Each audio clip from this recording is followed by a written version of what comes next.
تہجد کے وقت یہ وہ دعا ہے جو کبھی رد نہیں ہوتی۔ کسی انسان کو کوئی شدت سے چاہیے ہونا اور وہ اس کے لیے اٹھ کے تہجد میں دعا نہیں مانگ رہا، اس کا مطلب اسے وہ نہیں چاہیے۔ بسم اللہ الرحمن الرحیم۔ رب اشرح لی صدری ویسر لی امری واحلل عقدۃ من لسانی یفقہوا قولی۔ تہجد کی دعا کبھی رد نہیں ہوتی۔ اگر آپ کسی چیز کو شدت سے چاہ رہے ہوں اور آپ نے اس تہجد میں نہیں مانگا، اس کا مطلب یہ ہے کہ آپ اسے چاہتے ہی نہیں ہیں پانا۔ یہ وہ نماز ہے، یہ وہ دعا ہے جو کبھی رد نہیں ہوتی۔ کسی انسان کو کوئی شدت سے چاہیے ہونا اور وہ اس کے لیے اٹھ کے تہجد میں دعا نہیں مانگ رہا، اس کا مطلب اسے اس انسان سے محبت ہی نہیں ہے۔ اس کا مطلب یہ ہے کہ وہ سچا نہیں ہے اپنے پیار محبت میں۔ تہجد کی جو دعا ہے وہ اپنے ٹارگٹ کو کبھی مس نہیں کرتی۔ حضور اکرم صلی اللہ علیہ وسلم نے فرمایا، اللہ سبحانہ و تعالیٰ تہجد کے وقت اپنے ہاتھوں کو پھیلاتے ہیں اور کہتے ہیں کہ جس نے دن میں گناہ کیا وہ رات میں بخشوا لے، اور جس نے راتوں میں گناہ کیا وہ دن میں بخشوا لے۔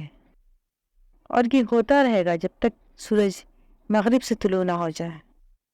جب تک ہم سانس لے رہے ہیں نا، تب تک ہمارے لیے توبہ کے دروازے کھلے ہیں، لیکن جب سانس ہمارے گلے تک پہنچ جائے گی پھر توبہ کا دروازہ بند ہو جائے گا۔ پھر ہمارا چانس ختم ہو جائے گا کہ ہم اللہ سے اپنی بخشش مانگیں، ہم اپنے گناہوں کی معافی مانگیں۔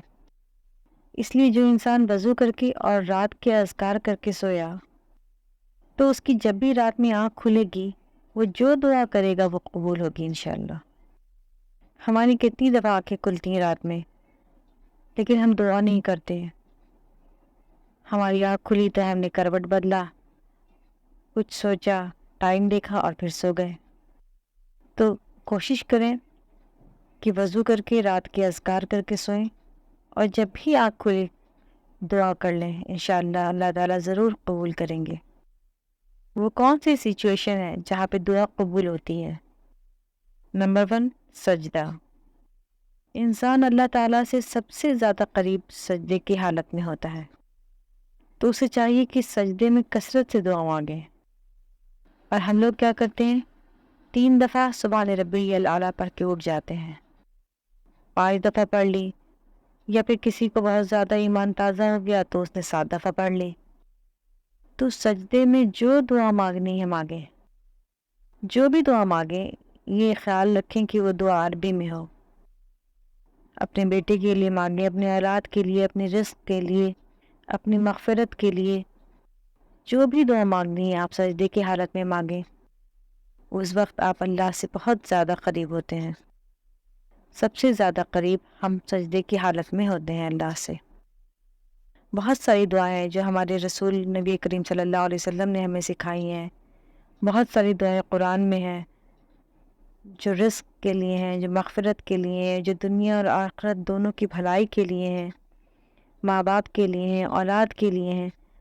ساری دعائیں یاد کر لیں اور سجدے میں تاکید سے ان دعاؤں کو مانگیں۔ اس حالت میں ہم اللہ کے سب سے زیادہ قریب ہوتے ہیں، تو اللہ تعالیٰ ہماری دعائیں انشاءاللہ ضرور سنے گا۔ تو کثرت سے دعا مانگنے کی کوشش کیا کریں۔ ہمیں یہ موقع دیا ہے ہمارے رب کائنات نے، ہمیں توفیق سجدہ دیا ہے، تو سجدے کا بھرپور ہمیں فائدہ اٹھانا چاہیے، زیادہ سے زیادہ دعائیں مانگ کر۔ اور اسی طرح سے اذان اور اقامت کے بیچ کی دعا بھی بہت زیادہ قبول ہوتی ہے۔ حدیث میں ہے کہ اذان اور اقامت کے بیچ کی دعا رد نہیں کی جاتی ہے، تو اس درمیان بھی ہمیں دعا مانگنے کی پوری تاکید کرنی چاہیے اگر ہم اپنی دعاؤں کی قبولیت چاہتے ہیں۔ تو مسئلہ کیا ہے؟ اگر ہم مانگتے بھی ہیں دعائیں تو ہمارے اندر کانفیڈنس نہیں ہے، یقین نہیں ہے کہ میری یہ دعائیں قبول ہوں گی۔ تو جب ہمارے دل میں یقین نہیں ہوگا تو اللہ تعالیٰ قبول کیوں کریں گے؟ اللہ تعالیٰ ہمیں اتنا ہی دیتے ہیں جتنا ہمیں یقین ہوتا ہے کہ اللہ تعالیٰ ہمیں دیں گے۔ اللہ تعالیٰ اسی حساب سے ہمیں دیتے ہیں، اسی حساب سے ہمیں نوازتے ہیں۔ صحابہ رضی اللہ عنہ نے دنیا میں اتنا چینج کیسے لایا؟ دعاؤں سے لایا۔ جمعہ کے دن بھی ایک ایسا ٹائم آتا ہے جس میں ہر دعا قبول ہوتی ہے، اور کچھ مفسرین نے بتایا کہ وہ عصر سے مغرب کے ٹائم ہے جس میں دعائیں قبول ہوتی ہیں، لیکن حدیث میں یہ ہے کہ جمعہ کے دن ایک ایسا وقت ہے جس میں دعائیں قبول کی جاتی ہیں، تو جمعہ کے دن ہمیں دعا کرنے کی تاکید کرنی چاہیے۔ عرفات کے دن دعا قبول کی جاتی ہیں، جہاد کے میدان میں دعا قبول کی جاتی ہے، بارش کے وقت دعا قبول ہوتی ہے، تو بارش کے وقت ہمیں چاہیے کہ زیادہ سے زیادہ دعائیں کریں، نفل پڑھ کے دعائیں کریں تاکہ ہماری دعائیں قبول ہوں۔ تو کون ایسا انسان ہے دنیا میں جسے کچھ نہیں چاہیے؟ ہر انسان کو بہت کچھ چاہیے اللہ سے، تو اگر ہم چاہتے ہیں کہ اللہ سبحانہ تعالیٰ ہماری دعائیں سنے تو ہم دعاؤں کی قبولیت کے وقت خاص طور پہ دعائیں کرنا بالکل نہ بھولیں، تاکید سے دعائیں کریں۔ ہم سب محتاج ہیں، ہم سب فقیر ہیں، ہم سب کی بہت ساری خواہشات ہیں، لیکن ہم دعا نہیں مانگتے، تو اگر آپ مانگیں گے نہیں تو آپ پائیں گے نہیں۔ نماز کے اختتام کا جو وقت ہوتا ہے، نماز کمپلیٹ کرنے کے بعد سلام پھیرنے کے بعد کا جو وقت ہوتا ہے، اس وقت بھی دعائیں قبول ہوتی ہیں۔ اس میں بھی دو رائے ہیں۔ اس میں ایک رائے یہ ہے کہ نماز کے اختتام پر سلام پھیرنے سے پہلے دعا قبول ہوتی ہے۔ جب ہم نے اتحیات پڑھ لیا، درود پڑھ لیا، ہم نے حمد و ثنا کیا، سجدے کیے، تو اب یہ وقت ہے کہ اللہ تعالیٰ ہم سے راضی ہیں اور وہ ہماری دعائیں قبول کریں گے۔ اور اس چیز کی تاکید رکھیں کہ نماز کے بیچ میں جو بھی دعا مانگیں گے وہ عربی میں ہی مانگیں گے، اردو، ہندی، انگلش کسی بھی لینگویج میں نہیں مانگیں گے۔ نماز کے بیچ میں جو بھی پڑھا جائے گا وہ عربی میں ہی پڑھا جائے گا۔ سجدے میں اردو میں پڑھ سکتے ہیں، لیکن زیادہ بہتر یہ ہے کہ ہم عربی میں ہی پڑھیں، اور عربی میں ہی پڑھنی چاہیے۔ بہت ساری جامع دعائیں ہیں جسے ہمیں یاد کر لینی چاہیے۔ سلام پھیرنے سے پہلے سجدے میں یہ دعاؤں کو پڑھنا چاہیے۔ اور دوسری یہ چیز ہے کہ نماز کے بعد جب انسان سلام پھیر لیتا ہے اور نماز کے بعد کی جو اذکار ہیں وہ پڑھ لیتا ہے تو پھر اسے دعا مانگنی چاہیے، اس وقت بھی دعائیں قبول ہوتی ہیں۔ تو آج کل لوگوں نے اپنے لیے دعائیں مانگنا چھوڑ دی ہیں۔ کچھ لوگ نماز پڑھتے ہیں، سلام پھیرا اور اٹھ گئے، تو ایسا بالکل بھی نہیں کرنا چاہیے۔ تو ہمیں سب سے بڑی چیز یہ ہے کہ ہمیں دوسروں کے لیے دعائیں کرنی چاہیے۔ حدیث میں ہے کہ اگر تم اپنے بھائی کے لیے کوئی دعائیں مانگو گے اس کے پیچھے، تو فرشتے وہ دعائیں تمہارے لیے مانگیں گے۔ بھائی کا مطلب یہاں پہ کوئی بھی ہے، کوئی بھی انسان، کوئی بھی رشتہ دار، کوئی بھی غیر ضرورت مند، پریشان، کسی کے لیے بھی دعائیں کریں، صرف دعاؤں کو اپنے تک ہی محدود نہ رکھیں۔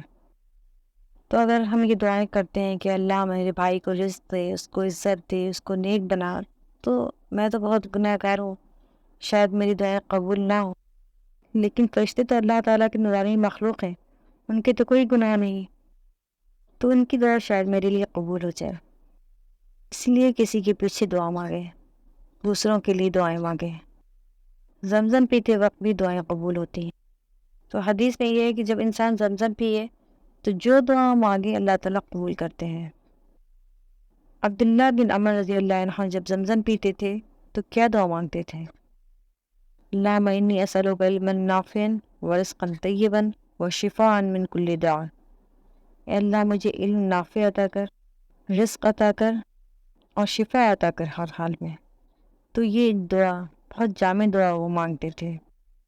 دعا کے بارے میں اللہ تعالیٰ نے کیا فرمایا کہ یا تو دعا قبول ہو جاتی ہے یا پھر دعا آنے والی آفت کو ہٹا دیتی ہے۔ ایک انسان دعا مانگ رہا ہے اور یہ کہہ رہا ہے کہ میری دعائیں قبول ہی نہیں ہو رہی، تو اسے نہیں پتا کہ اس کے اوپر جو آفت آنے والی تھی، جو اس کا ایکسیڈنٹ ہونے والا تھا، اس سے اللہ تعالیٰ نے اس کو بچا لیا۔ اس کا جو آج صبح ایکسیڈنٹ ہونے والا تھا اس سے اللہ تعالیٰ نے اس کو بچا لیا۔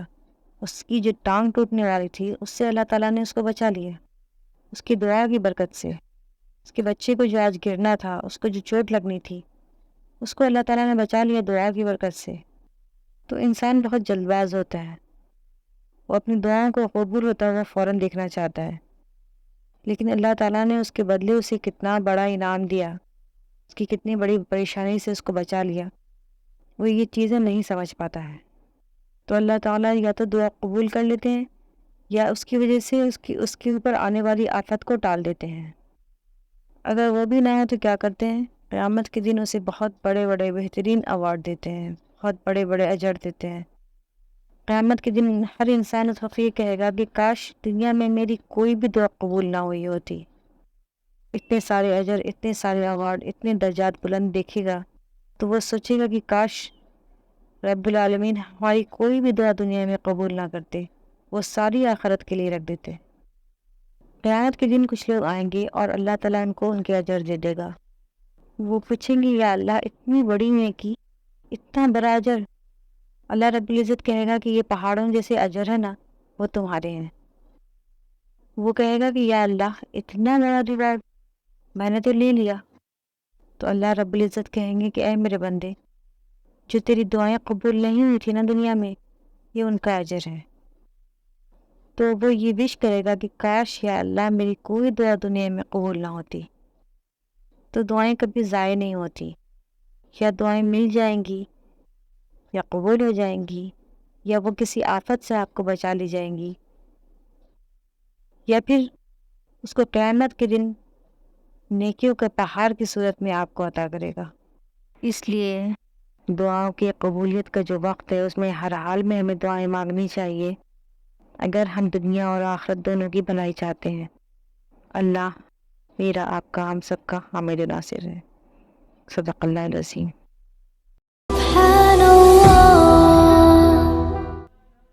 Thanks for watching. Don't forget to like, comment, share and subscribe to